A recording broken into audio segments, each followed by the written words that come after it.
জয়পুরহাটে দুর্বৃত্তদের ছুরিকাঘাতে ছাত্রদল নেতা বিপ্লব আহমেদ পিয়াল নিহত হয়েছেন। শহরের ইসলামনগর এলাকায় বেলা 12:30টার দিকে এই হত্যাকাণ্ড হয়। পুলিশ জানিয়েছে, ছাত্রদলের জয়পুরহাট শহর শাখা কমিটির সিনিয়র যুগ্ম আহ্বায়ক বিপ্লব আহমেদ পিয়াল মাদক বিক্রিতে বাধা দেয়াকে কেন্দ্র করে দুর্বৃত্তরা পিয়ালকে শহরের ইসলামনগরের বাড়ি থেকে ডেকে নিয়ে উপর্যুপরি ছুরিকাঘাত করে পালিয়ে যায়। তাকে মুমূর্ষ অবস্থায় উদ্ধার করে জয়পুরহাট 250 শয্যা জেনারেল হাসপাতালে নিয়ে নেওয়া হলে কর্তব্যরত চিকিৎসক তাকে মৃত ঘোষণা করেন। এ ঘটনার পরই এলাকায় উত্তেজনা ছড়িয়ে পড়ে।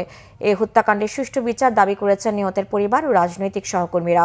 অন্যদিকে ঝিনাইদহের কালীগঞ্জের মালিয়াট গ্রামে জমি সংক্রান্ত বিরোধের জেরে প্রতিপক্ষের লাঠির আঘাতে কৃষক নায়েব আলী মোল্লার মৃত্যু হয়েছে। পুলিশ জানায়, ওই গ্রামের কৃষক নায়েব আলী মোল্লার সাথে দীর্ঘদিন ধরে একই গ্রামের ইউনুস আলীর জমি নিয়ে বিরোধ চলছিল। এরই জেরে আজ সকালে উভয় পক্ষের মধ্যে বাক বিতণ্ডার এক পর্যায়ে ইউনুস ও তার ছেলে আলামিন লাঠি দিয়ে নায়েবের মাথায় আঘাত করলে তিনি মাটিতে লুটিয়ে পড়েন। পরে তাকে কালীগঞ্জ উপজেলা স্বাস্থ্য কমপ্লেক্সে নিয়ে গেলে তাকে মৃত ঘোষণা করেন কর্তব্যরত চিকিৎসক।